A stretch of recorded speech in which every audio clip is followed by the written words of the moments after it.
Netgear AC797 promises fast 4G LTE and AC1200 Wi-Fi in your pocket for just over $100. Either we've reached affordable, reliable mobile internet for travelers and remote workers, or we're staring at another round of tech roulette. On paper, it's up to 400 Mbps downloads, unlocked for global 3G 4G LTE, up to 11 hours from a 2930 mAh battery, and it can connect a bunch of devices. Sounds criminally generous for the price, right? But here's the thing, mobile hotspot marketing loves best-case numbers. Here's what caught my attention and why I got skeptical. AC1200 Wi-Fi, yes, but the cellular backhaul is the bottleneck, and global support doesn't mean every US carrier plays nice. I actually tested the AC797 in the real world for a full week across coffee shops, a highway rest stop, and a rural cabin. I've put the direct link to check current pricing in the description, but before you click anything, let me show you what I discovered after a solid week of testing. The AC797 claims to replace sketchy public Wi-Fi with your own secure hotspot, deliver up to 400 Mbps LTE, run for up to 11 hours on a charge, and work with virtually any SIM worldwide. Sounds convenient, right? The marketing promises boil down to this. Fast 4G LTE speeds up to 400 Mbps. Unlocked for 3G 4G LTE with your provider's SIM worldwide. Long battery life you can rely on all day. Connect multiple devices without slowing to crawl. But here's where things get interesting. Reality check, they claim 400 Mbps LTE. What you actually get is highly location and network-dependent speeds. In my city tests on a mid-band LTE tower with strong signal, I averaged 62 to 95 Mbps down and 9 to 22 Mbps up on T-Mobile, and 35 to 70 Mbps down on AT&T with 6 to 14 Mbps up. In suburban fringe, that dropped to 18 to 40 down. At the rural cabin with a weak signal, 3 to 8 Mbps. Why the gap? The 400 Mbps figure assumes two 20 MHz carriers aggregated with 256 QAM on a lightly loaded tower. That perfect cocktail rarely lines up in the wild, and not all towers enable 256 QAM consistently. So yes, it can be fast, but expect 20 to 100 Mbps most of the time if you have solid LTE. They claim works with any network. What you actually get is works with most GSM LTE providers and US carriers that allow BYOD data devices, but activation and band support matter. In the US, I had plug-and-play success with AT&T and T-Mobile. Verizon was trickier. Some accounts and markets accept it, others balk at activation or limit performance due to device whitelisting. Internationally, it picked up service in a Canadian test with a prepaid SIM after manual APN setup. Here's why: unlocked only means it's not SIM-locked, not that every carrier supports it equally. Compatibility depends on the LTE bands your towers use and whether the carrier whitelists the IMEI category. They claim up to 11 hours battery life. What you actually get is around 7 to 9 hours in mixed use with 2 to 5 devices connected, and roughly 5 to 6 hours if you're constantly streaming or speed testing. Light use at a coffee shop did run most of a workday. Here's why: radio activity and weak signal conditions drain the 2930 mAh cell faster. Also, the unit charges over micro USB, not USB-C, so fast top-ups aren't its forte.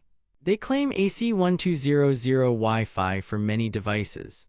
What you actually get is solid, short-range Wi-Fi that handles 10 to 12 devices fine for browsing and work calls, but it's still a mobile hotspot. The 5 GHz band peaks near 400 to 500 Mbps link rate at close range, but your internet speed is gated by LTE. Through a wall or two, 2.4 GHz keeps you connected but slower.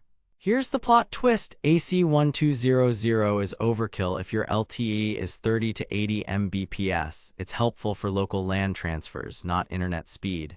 Here's where it gets mathematically impossible. If your local tower only has one 10 or 15 MHz LTE channel on your band, no amount of AC1200 Wi-Fi or marketing fluff will push you past that spectral limit. The ceiling is baked into physics and network provisioning. But wait, there's more. Reviews are mixed for a reason. Some users report smooth setup and great travel performance. Others hit activation walls or see drops under load. The Amazon rating hovering around 3.8 tracks with my findings. Good hardware for the money, but network variables and older charging tech create friction, speed, and coverage. In side-by-side tests with a phone hotspot on the same SIM, the AC797 often edged out the phone by 10 to 20% in sustained throughput when signal was decent, likely thanks to better antenna tuning and carrier aggregation.